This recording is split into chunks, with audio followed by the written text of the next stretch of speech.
بنی اسرائیل میں ایک عابد تھا جس کا نام برسیسا تھا۔ وہ 70 سال سے خدا کی عبادت کر رہا تھا۔ نماز پڑھنے کے لیے اپنے حجرے میں داخل ہوتا تو 10 دن کے بعد باہر نکلتا۔ روزہ رکھتا تو 10 دن کے بعد افطار کرتا۔ شیطان نے اسے گمراہ کرنا چاہا، کئی داؤ پیچ لگائے، لیکن وہ گمراہ نہ ہو سکا۔ آخر اس بڑے شیطان نے سب شیطانوں کی میٹنگ بلائی۔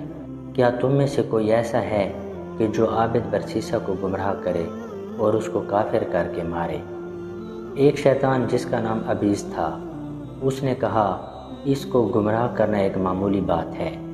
اس نے گمراہ کرنے کا کام اپنے ذمہ لیا اور وہاں سے رخصت ہوا، اور عابد برسیسا کے پاس جا کر تھوڑے ہی فاصلے پر اپنا ڈیرا جمایا اور ریاکارانہ طور پر عبادت میں مشغول ہو گیا، اور 40 دن کے بعد نماز اور روزہ سے فارغ ہوتا۔ ایک دن ایسا اتفاق ہوا کہ راہ برسیسا کو اس ابیس شیطان نے بڑی محبت کے لہجے سے بلایا، لیکن برسیسا نے کوئی جواب نہ دیا۔ برسیسا نے 10 دن بعد نماز اور روزہ سے فارغ ہو کر باہر نکل کر دیکھا تو وہ شیطان ابیس ہمتاً عبادت میں مشغول تھا۔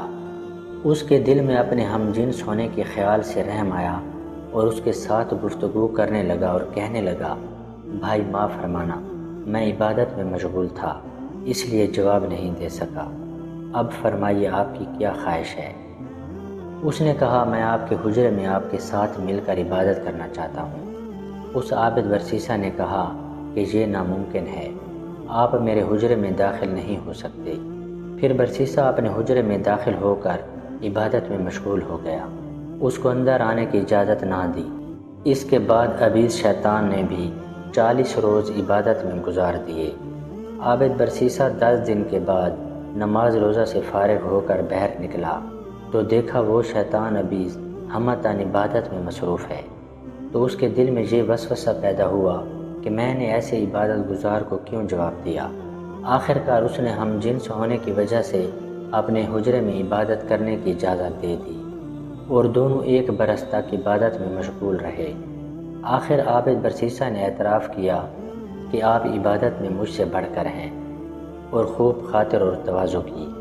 آخرکار ابیس شیطان نے کہا کہ اب میں ایک اور دوست یہاں مسلک کے پاس جا رہا ہوں، یا میرے پیر و مرشد کا عمر ہی اتنا تھا جتنا میں یہاں رہ چکا ہوں۔ عابد برسیسا نے کہا کہ اب میرا دل آپ کی جدائی برداشت نہیں کر سکتا۔ اکٹھا رہنے اور مل کر عبادت کرنے میں بڑا لطف آتا ہے، بہتر یہ ہے کہ آپ یہاں سے نہ جائیں۔ اس نے کہا اب میں نہیں رہ سکتا، آپ تھوڑی عبادت کرتے ہیں، میں نے جیسا سنا تھا ویسا نہیں دیکھا۔ اب میں جاتے وقت آپ کو تاکیداً عرض کرتا ہوں کہ محض عبادت میں مشغول رہنا اور لوگوں کو نفع نہ پہنچانا یہ کوئی بڑی نیکی نہیں، حالانکہ قرآن میں ہے کہ لوگوں میں بہتر وہ ہے جو لوگوں کو نفع پہنچائے۔ شیطان نے کہا میں آپ کو ایک وظیفہ بتلاتا ہوں، جو بیمار آپ کے پاس آئے اس وظیفہ کو پڑھ کر لوگوں پر دم کرے، بیمار فوراً اچھے ہو جائیں گے۔ اب وہ وہاں سے رخصت ہوا اور لوگوں کے گلے گھونٹنے لگا اور برسیسا کا نام لیتا کہ اس کے پاس جاؤ تم کو آرام ہو جائے گا، ورنہ اسی بیماری میں مبتلا ہوگے۔ لوگ برسیسا کے پاس جاتے تو آرام ہو جاتا۔ ایک دن اس نے ایک شہزادی کا جا کر گلا گھونٹا۔ وہ شہزادی بہت خوبصورت تھی۔ اس کے 3 حقیقی بھائی موجود تھے اور باپ فوت ہو چکا تھا جو اپنے زمانے کا بادشاہ تھا۔ اب حکومت کی باغ ڈور ان کے چاچا کے ہاتھ میں تھی۔ شہزادی کے بھائیوں نے بڑے علاج کروائے لیکن کوئی فائدہ نہ ہوا اور روز بروز مرض بڑھتا گیا، دم وغیرہ سے بھی کوئی آرام نہ آیا۔ آخر وہ ابیس شیطان ان کے پاس آیا اور کہنے لگا برسیسا ولی کے پاس اس کو لے جاؤ اور اس سے دم کراؤ، بالکل ٹھیک ہو جائے گی، ورنہ اسی حالت میں رہے گی۔ ادھر عابد برسیسا لوگوں کے آنے جانے سے بڑی پرہیز کرتا تھا اور مخلوقات سے نفرت کرتا تھا، لیکن لوگوں کی آمد و رفت شروع ہوئی اور ابیس شیطان نے اپنے بڑے شیطان کو مبارکباد دی کہ میں نے برسیسا کو گمراہ کر دیا ہے۔ آخر ایک دن وہ بیمار شہزادی کو برسیسا کے پاس لائے اور اس سے دم کرایا، وہ تندرست ہو گئی۔ بڑے عرصے کے بعد شیطان نے پھر اس کا گلا گھونٹا اور انسانی شکل بن کر اس نے مشورہ دیا کہ اس کو برسیسا کے پاس لے جاؤ اور دم کراؤ، تو صحت یاب ہو جائے گی ورنہ نہیں ہوگی، اور بہتر یہ ہے کہ ولی کے حجرے کے ساتھ ایک عمدہ کمرہ بناؤ ورنہ شہزادی کی یہی حالت رہے گی۔ آخر ان کے پاس حکومت تھی، انہوں نے وہاں ایک کمرہ بنا دیا اور شہزادی کو وہاں چھوڑ دیا۔ 10 دن آرام رہتا اور عابد 10 دن کے بعد اپنے معمول پر آ جاتا اور دم کرتا اور 10 دن آرام رہتا، پھر 10 دن کے بعد وہی حالت ہوتی۔ آخر ایک دن ایسا اتفاق ہوا کہ عابد برسیسا کی نظر شہزادی پر جا پڑی۔ وہ بہت خوبصورت تھی۔ شیطان نے وسوسہ ڈالا کہ کیسی خوبصورت عورت ہے، اس کا مزہ اڑاؤ، پھر توبہ کر لینا، خدا کی مغفرت وسیع ہے۔ آخر ولی نے شیطان کا وسوسہ قبول کر لیا اور اس شہزادی سے اس نے مزہ اڑایا اور پھر مسلسل مزہ اڑاتا رہا حتیٰ کہ اس شہزادی کو حمل ٹھہرا۔ پھر شیطان نے وسوسہ ڈالا کہ اب اس کو قتل کر کے جنگل میں دفن کر دو ورنہ تمہاری تمام شہروں اور دیہاتوں میں یہ خبر پھیل جائے گی کہ برسیسا ولی نے ایک عورت کو حمل کر دیا ہے، بڑی رسوائی ہوگی۔ اب اس ولی نے اس شیطان کا وسوسہ قبول کر کے اس کو قتل کر دیا اور کہیں جنگل میں کسی پہاڑی کے دامن میں اس کو دفن کر دیا۔ اب عبیس شیطان اس شہزادی کے تینوں بھائیوں کو خواب میں ملا اور کہا کہ آپ کی بہن کے ساتھ برسیسا نے بدفعلی کر کے اور اس کا قتل کر کے کہیں جنگل میں دفن کر دیا ہے۔